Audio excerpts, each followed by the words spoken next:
اگر آپ دیکھیں کہ بھائی میرے اوپر لوگوں کا حسد زیادہ ہو گیا، فلاں ہو گیا، تو آپ کو اللہ نے قرآن پاک دیا، قرآن پاک کی صورتیں پڑھیے، اللہ آپ کا محافظ بن جائے گا۔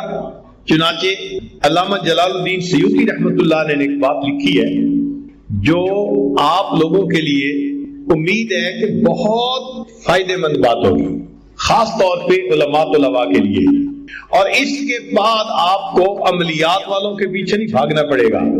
ہوتا ہے نا یہ جادو اور ٹونا اور فلاں اور ان کے پیچھے بھاگو، کوئی ضرورت نہیں۔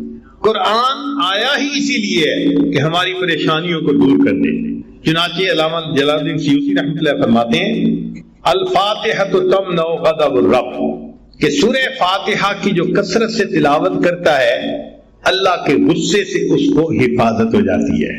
یاسین تمنع عطش القیامہ، جو یاسین شریف روزانہ پڑھتا ہے اللہ تعالیٰ اس سورت کی برکت سے قیامت کے دن کی پیاس سے اس کی حفاظت فرماتے ہیں۔ الدخان تمنع من احوال القیامہ، سورہ دخان جو پڑھتا ہے اللہ تعالیٰ قیامت کے دن کے خوف سے اس کو امن عطا فرماتا ہے۔ الواقعۃ تمنع الفقر والفاقہ، جو سورہ واقعہ کی تلاوت کرتا ہے اللہ تعالیٰ رزق کی تنگی سے اس کی حفاظت فرماتے ہیں۔ الملک تمنع عذاب القبر، سورۃ الملک تبارک الذی بیدہ الملک، اس کو باقاعدگی کے ساتھ پڑھنا یہ قبر کے عذاب سے انسان کو بچا لیتی ہے۔ الکوثر تمنع خصومۃ الخصما، سورہ کوثر کی جو کثرت کرے تو جو جھگڑا کرنے والے اس کے دشمن ہیں اللہ ان دشمنوں کی دشمنی سے محفوظ فرما لیتے ہیں۔ الکافرون تمنع الکفر عند النزاع، جو سورہ کافرون کو پڑھتا ہے کثرت کے ساتھ اللہ تعالیٰ موت کے وقت کافر بننے سے حفاظت فرما دیتے ہیں۔ الاخلاص تمنع النفاق، جو سورہ اخلاص کی تلاوت کرتا ہے اللہ تعالیٰ اس کو نفاق سے بری فرما دیتے ہیں۔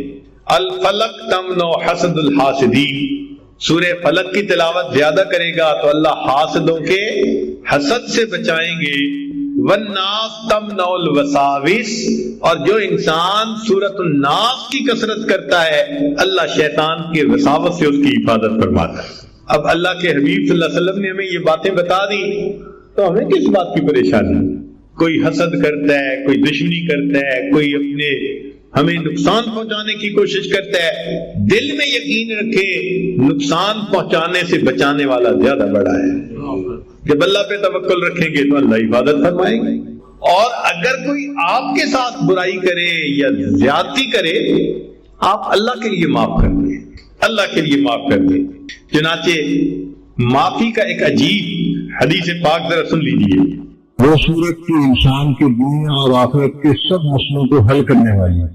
حدیث پاک میں ہے منکراہ انہارن کفاہم، جو سورہ یاسین کو دن کے شروع میں پڑھتا ہے اللہ اس کے پورے دن کی پریشانیوں میں اس کی مدد فرماتے ہیں، اس کے اٹکے کاموں کو آسان کر دیتے ہیں۔ ومن کراہ لیلاً غفر ذنبہ، اور جو اس کو رات کے وقت پڑھتے ہیں اللہ اس بندے کے گناہوں کو معاف فرما دیتے ہیں۔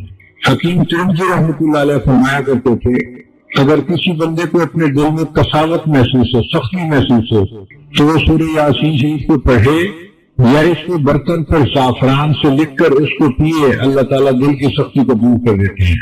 اگر کوئی بندہ اس صورت کو قبرستان میں پڑھے تو اللہ تعالیٰ وہاں کے جو موتا ہیں ان کے اوپر قبر کا عذاب معاف فرما دیتے ہیں۔ ابو فرماتے ہیں کہ اللہ تعالیٰ نے سورہ یاسین کو انسان کے پیدا ہونے سے 1000 سال پہلے پڑھا۔ جب فرشتوں نے سنا تو انہوں نے کہا خوش نصیب ہیں وہ لوگ جن پر یہ صورت اتاری جائے گی، خوش نصیب ہوں گے وہ لوگ جن کے سینوں میں یہ صورت محفوظ ہوگی، اور خوش نصیب ہیں وہ لوگ جن کی زبانیں اس صورت کی تلاوت کریں گی۔ چنانچہ جنت میں جنتی عام قرآن مجید نہیں پڑھ سکے گا، صرف 2 صورتیں ہیں، سورہ طٰہٰ اور سورہ یاسین، اس کی تلاوت جنت میں بھی کر سکے گا۔ جو اکثر عامل لوگ بتاتے ہیں یا جس کی وجہ سے عامل لوگ الٹا لوٹتے ہیں لوگوں کو اور ان کے عقیدے خراب کرتے ہیں، ہمارے حضرت رحمت اللہ علیہ وہ اعمال بتاتے تھے، ان کا بھی بتانا ضروری ہے تاکہ ماں کو پتہ ہو کہ ان اعمال کے کرنے سے کیا کیا فائدہ ہوتا ہے۔ ہم جہاں جسمانی دوائیوں سے فائدہ اٹھائیں گے وہاں قرآن کے ان اعمال سے بھی فائدہ اٹھائیں۔ ہمارے حضرت رحمۃ اللہ علیہ فرماتے تھے کہ جب کبھی رات کو نکلنا ہو ویرانے میں، جنگل میں، اور یہاں تو جنگل میں جانے کا بہت زیادہ رواج ہے، تو فرمایا کرتے تھے کہ شام سے پہلے اگر پڑھ لیا جائے چند مرتبہ سلام علی نوح فی العالمین، سلام علی نوح فی العالمین، تو اللہ تعالیٰ سنیک بائٹ سے یا اسکارپین کی بائٹ وغیرہ سے بندے کی حفاظت فرماتے ہیں۔ پھر ایک عمل ہے کہ دشمن کا خوف، فرض کرو بچے کو کسی بندے سے ڈر لگتا ہے، یا آپ سفر میں جا رہی ہیں اور آپ نے ایئرپورٹ سے جانا ہے تو کئی مرتبہ پولیس کا ڈر اور امیگریشن کا ڈر، کسٹم کا ڈر، یہ یا کسی حاکم کا ڈر، تو کسی بھی بندے کا ڈر اگر ہو تو ہمارے حضرت رحمۃ اللہ فرماتے تھے کہ قرآن مجید کی آیت ہے سورہ یاسین میں وَجَعَلْنَا مِن بَيْنِ أَيْدِيهِمْ سَدًّا وَمِنْ خَلْفِهِمْ سَدًّا فَأَغْشَيْنَاهُمْ فَهُمْ لَا يُبْصِرُونَ۔ اس کو اگر پڑھ کے آیت کو اس بندے کی طرف پھونک دیا جائے، اللہ واقعی اس بندے کی آنکھوں پہ پردے ڈال دیتا ہے اور وہ بندے کو تکلیف نہیں پہنچاتا۔ ہم نے اپنی زندگی میں ہزاروں مرتبہ اس آیت کو پڑھ کے آنکھوں سے اس کا فائدہ دیکھا ہے۔ ایک ہے بچے کو نظر لگ جاتی ہے، اس کو نظر بد کہتے ہیں، یہ لوگوں کو بھی لگ سکتی ہے، اور ہمارا تجربہ یہ ہے کہ سب سے زیادہ نظر بچے کو ماں باپ کی لگتی ہے، کیونکہ وہ خود اس کو پیار محبت سے دیکھتے ہیں تو نظر تو اثر کرتی ہے، العین حق۔ تو اب اس کے لیے کسی کے پاس جانے کی ضرورت نہیں۔ قرآن مجید کی ایک آیت ہے ان اللہ سیبطلہ ان اللہ لا یصلح عمل المفسدین۔ اس آیت کو 3 مرتبہ پڑھ کے ماں خود بچے کو دم کر دے، روزانہ نظر کا اتارا ہو جائے گا اور بچہ دیکھیں بڑا کام ڈاؤن ہو جائے گا۔ اکثر بیبی ویسے ہی پیارے لگتے ہیں اور اگر خوبصورت ہوں تو پھر اور ہی کچھ بات ہوتی ہے۔ تو بچے کو رات سوتے ہوئے یا صبح اٹھ کر اگر یہ آیت پڑھ کے 2 دفعہ 3 دفعہ دم کر دیا جائے تو بچے کے اوپر سے بری نظر کا اثر ختم ہو جاتا ہے۔ ایک ہے کہ پڑھنے والے بچے اسکول میں اچھا پرفارم کریں، اچھے نمبر لیں، گریڈ اچھے لیں، ان کو جو چیزیں یاد کریں وہ یاد ہو جائیں۔ اس کے لیے قرآن مجید میں الم نشرح لک صدرک ایک صورت ہے، وہ بچے کو یاد کروا دیں اگر بچہ اس عمر کا ہے، اور وہ بچہ پڑھنے سے پہلے، اسٹڈی کرنے سے پہلے، چاہے کلاس میں ہو، چاہے ٹیوشن میں ہو، چاہے ہوم ورک کر رہا ہو، الم نشرح لک صدرک سورت کو پڑھ کے اپنے سینے پہ ایک دفعہ پھونک دے۔ ہم نے دیکھا ہے کہ بچے کی یادداشت میں بہت امیزنگ فرق آ جاتا ہے۔ ہم یہ عمل عام طور پر ان بچیوں کو بتاتے ہیں جو حافظ بن رہے ہوتے ہیں، ان کو میمورائزیشن میں پرابلم ہوتی ہے، تو الحمدللہ سینکڑوں حفاظ پر تجربہ کیا ہم نے، اس آیت کو پڑھنے کا ہمیشہ فائدہ ہوتا ہے۔ اکثر لوگ پریشان ہوتے ہیں بزنس کی وجہ سے، خرچے کی تنگی کی وجہ سے، قرض کی وجہ سے، تو مائیں اس پریشانی میں بچوں پہ توجہ بھی نہیں دے پاتی۔ تو اس کے لیے بھی ایک عمل ساتھ سن لیجیے۔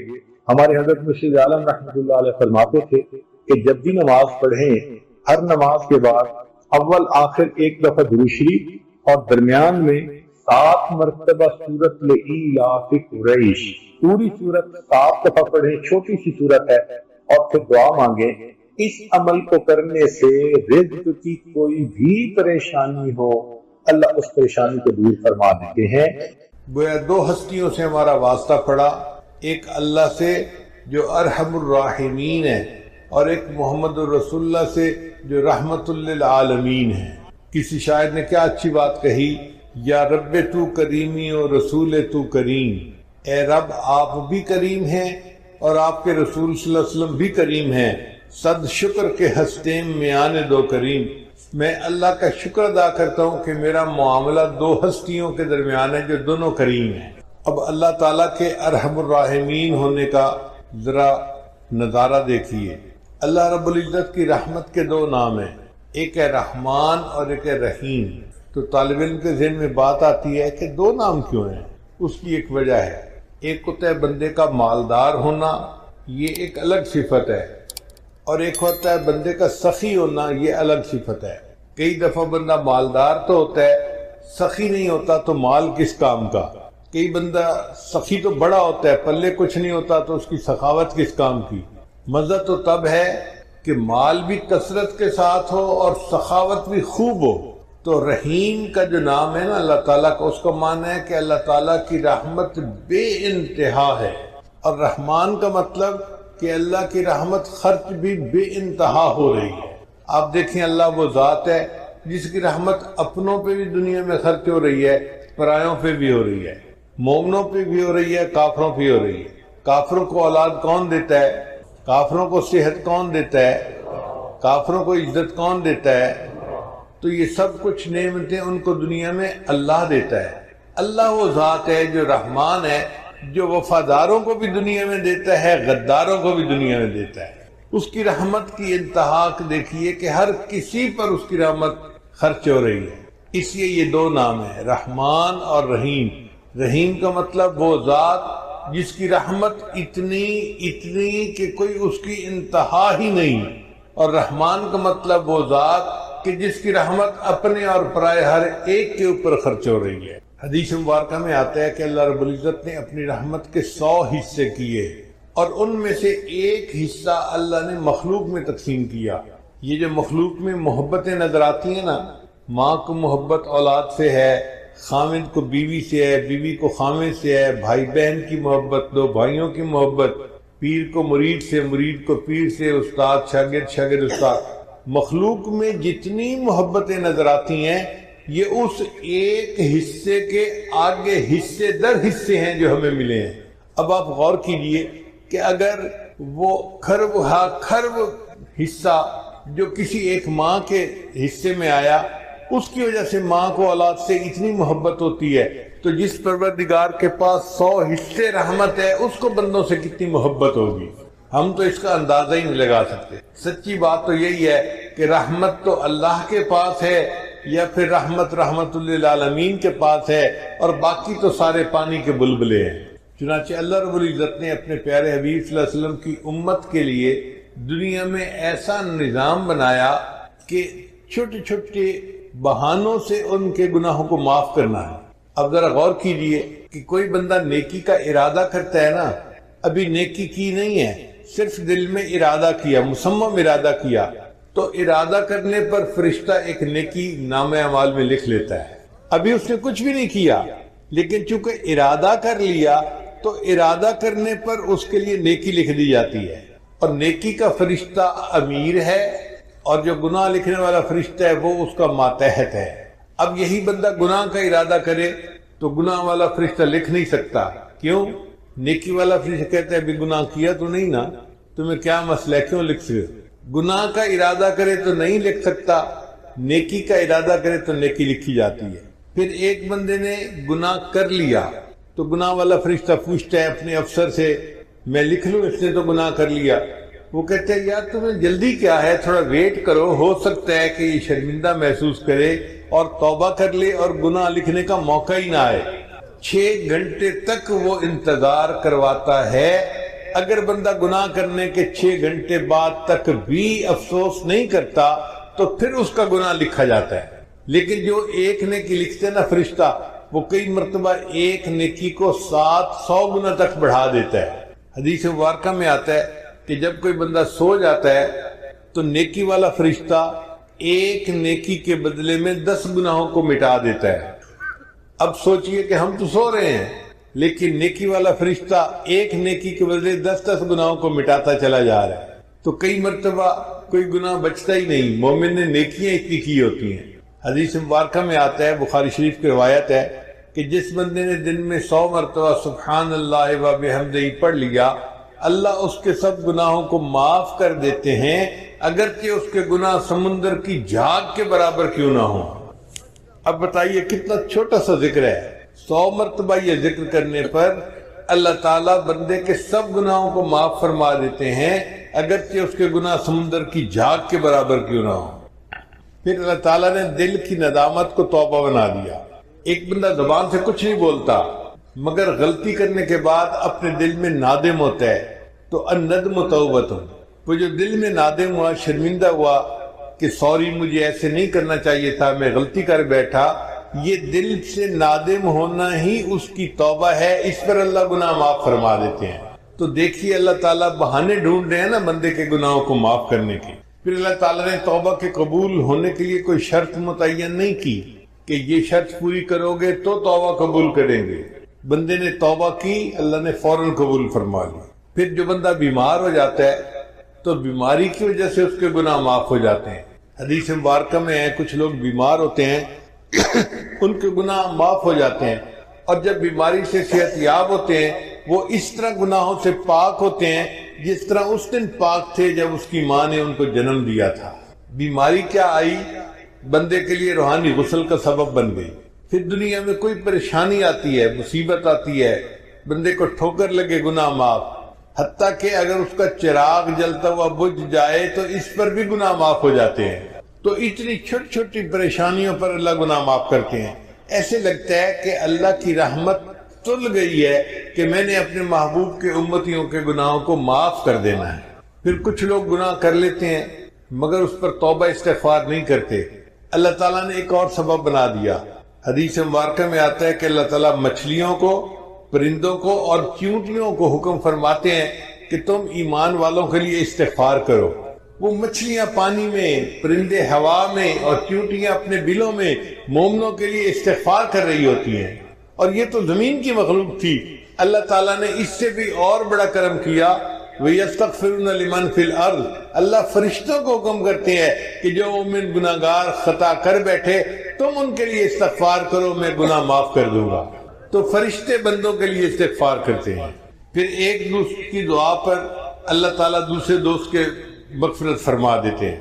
پھر دیکھیے جمعہ کے دن اللہ تعالیٰ پورے ہفتے کے گناہوں کو معاف فرما دیتے ہیں۔ حدیث مبارکہ میں آتا ہے کہ رمضان مبارک میں اللہ تعالیٰ پورے سال کے گناہوں کو معاف فرما دیتے ہیں۔ جس بندے نے حج کیا یا عمرہ کیا، رجع کہ یوم ولدت امہ، وہ حج سے اس طرح واپس لوٹتا ہے جیسے اس دن گناہوں سے پاک تھا جب اس کی ماں نے اس کو جنم دیا تھا۔ اللہ اس طرح گناہوں سے بندے کو پاک کر دیتے ہیں۔ حدیث مبارکہ میں آتا ہے کہ جو عورت اپنے خامن سے حاملہ ہوتی ہے تو جس لمحے اس کو حمل ہوتا ہے زندگی کے پچھلے سب گناہوں کو اللہ معاف فرما دیتے ہیں۔ پھر وہ جب بچے کو جنم دیتی ہے تو بچے کو جس وقت جنم دیتی ہے دوبارہ اس کی زندگی کے سب گناہوں کو معاف کر دیا جاتا ہے۔ پھر وہ بچے کو دودھ دیتی ہے، پالتی ہے۔ اب یہ بچہ جب بولنے کے قابل ہوتا ہے، اگر یہ بچہ سب سے پہلے اللہ کا نام زبان سے نکالے، اللہ تیسری مرتبہ پھر اس کے زندگی کے سب گناہوں کو معاف فرما دیتے ہیں۔ تو اس سے تو پتہ چلتا ہے کہ اللہ تعالیٰ کی رحمت تل گئی ہے بندوں کے گناہوں کو معاف کرنے کے لیے۔ یعطیک ربک فترضی، اے میرے محبوب صلی اللہ علیہ وسلم، اللہ تجھے اتنا عطا کرے گا کہ تو راضی ہو جائے گا۔ ہمارے مرشد عالم اس کا ترجمہ یوں فرماتے تھے سمجھنے کے لیے کہ وَلَسَوْفَ يُعْتِيكَ رَبُّكَ فَتَرْضَى، اللہ تجھے اتنا دے گا کہ تو بس بس کرے گا۔ ہوتا ہے نا، آپ اپنے ایک برتن میں دودھ لے رہے ہیں اور دودھ ڈالنے والا اتنا ڈالتا ہے کہ وہ کنارے تک آ جاتا ہے تو لینے والا کہتا ہے بس بس بس بھائی۔ تو اس آیت کا ترجمہ یہی ہے، اللہ فرماتے ہیں میرے محبوب اللہ تجھے اتنا دے گا کہ تو بس بس کرنے لگ جائے گا۔ جب نبی علیہ السلام پر یہ آیت اتری تو نبی السلام نے فرمایا کہ اللہ نے مجھ سے وعدہ کیا ہے میں تجھے اتنا دوں گا کہ تو بس بس کرے گا، اور میں اس وقت تک راضی نہیں ہوں گا جب تک میرا آخری امتی بھی جنت میں نہیں چلا جائے گا۔ اللہ اکبر کبیرہ۔ چنانچہ حدیث پاک میں آتا ہے کہ محشر کا میدان ہوگا، فرشتے کہیں گے نبی علیہ السلام کو کہ آپ ممبر کے اوپر بیٹھیے۔ نبی علیہ السلام ممبر پر نہیں بیٹھیں گے۔ کیوں؟ ایسا نہ ہو کہ میں ممبر پر بیٹھوں اور ممبر جو ہے اس کو اڑا کر جنت پہنچا دیا جائے اور میری امت کا پیچھے حساب باقی رہ جائے۔ نبی علیہ السلام انتظار کریں گے کہ جب حساب مکمل ہو جائے گا تب میں ممبر پر بیٹھوں گا، پھر میں جنت میں جاؤں گا۔ چنانچہ نبی علیہ السلام نے ایک مرتبہ دعا مانگی کہ یا اللہ میری امت کا حساب میرے سپرد فرما دیجیے۔ اللہ تعالیٰ نے پوچھا میرے محبوب صلی اللہ علیہ وسلم آپ ایسی دعا کیوں کر رہے ہیں؟ اللہ یہ دعا میں اس لیے کر رہا ہوں کہ میں نہیں چاہتا قیامت کے دن میری امت کے گناہوں سے باقی دنیا واقف ہو، جب میں نے حساب لینا ہوگا تو میں حساب لے لوں گا اور کسی کو پتہ بھی نہیں چلے گا کہ میری امت کے کرتوت کیا تھے۔ تو اللہ تعالیٰ نے فرمایا میرے محبوب صلی اللہ علیہ وسلم آپ کی امت کا حساب میں ہی لوں گا، مگر میں اس طرح گناہوں کو معاف کروں گا کہ جب آپ کی امتی قیامت کے دن آئیں گے بڑے بڑے گناہ پہلے ہی معاف ہو چکے ہوں گے۔ تو دیکھیے سکرات موت سے گناہ معاف ہوتے ہیں، ضغطۂ قبر سے گناہ معاف ہوتے ہیں، قیامت کے دن کی جو وحشت ہوگی اس سے بھی امت کے گناہ معاف ہوں گے، اور امت جب نبی اسلام کے سامنے پیش ہوگی تو ان کے گناہ معاف ہو چکے ہوں گے۔ اور اگر کوئی رہ بھی گیا ہوگا تو حدیث پاک میں آتا ہے اللہ تعالیٰ ایک بندے کو بلائیں گے اور اس کے گرد نور کی چادر تان دیں گے، جیسے کنات لگا دی جاتی ہے نا، تو نور کی کنات لگ جائے گی۔ اب جب نور کی کنات لگ جائے گی تو باقی مخلوق کو کچھ پتہ نہیں چلے گا اندر کیا ہے، مگر اندر اللہ تعالیٰ اس بندے کو اس کے گناہ گنوائیں گے، یہ بھی گناہ کیا، یہ بھی کیا، یہ بھی کیا، وہ مانتا رہے گا حتیٰ کہ اس بندے کو یہ گمان ہوگا کہ آج میں جہنم سے نہیں بچ سکتا، میرا ایک ایک گناہ گنوایا گیا۔ جب اللہ سب گناہ گنوا دیں گے پھر فرمائیں گے کہ تو گناہ کرتا تھا مگر معافیاں بھی مانگتا تھا، ہم نے دنیا میں بھی تیری پردہ پوشی فرمائی اور مخلوق سے تیرے گناہوں کو اوجھل رکھا، ہم آج بھی تیرے گناہوں کو پردہ پوشی کرتے ہیں اور ان کو نیکیوں میں تبدیل کر دیتے ہیں۔ جب چادر ہٹے گی تو دنیا دیکھے گی کہ اس بندے کے نام اعمال میں کوئی گناہ ہی نہیں، تو لوگ کہیں گے شاید یہ انبیاء میں سے کوئی نبی ہے جس نے معصوم زندگی گزاری اور اس کے نام اعمال میں کوئی گناہ ہی نہیں، حالانکہ وہ نبی اسلام کی امت کا گناہگار امتی ہوگا۔ اور ایک حدیث پاک میں ہے کہ اللہ تعالیٰ ایک بندے کو بلائیں گے اور اس کے چھوٹے چھوٹے گناہ گنوائیں گے، وہ چپ رہے گا۔ جب چھوٹے چھوٹے گناہ سارے گنوا دیں گے پھر اللہ فرمائیں گے اچھا ہم نے تیرے گناہوں کو نیکیوں میں تبدیل کر دیا۔ جب اللہ فرمائیں گے ہم نے تیرے گناہوں کو نیکیوں میں تبدیل کر دیا، وہ کہے گا یا اللہ میرے بڑے گناہ تو ابھی باقی ہیں۔ حدیث مبارکہ میں ہے کہ نبی علیہ السلام نے جب یہ حدیث سنائی تو آپ اتنا کھلا کر ہنسے کہ صحابہ کو آپ کی داڑیں جو تھی وہ بھی نظر آنے لگ گئیں کہ دیکھو چھوٹے چھوٹے گناہ گنوا رہے تھے تو چپ کھڑا تھا، جب کہا گناہ نیکیوں میں تبدیل کرتے ہیں تو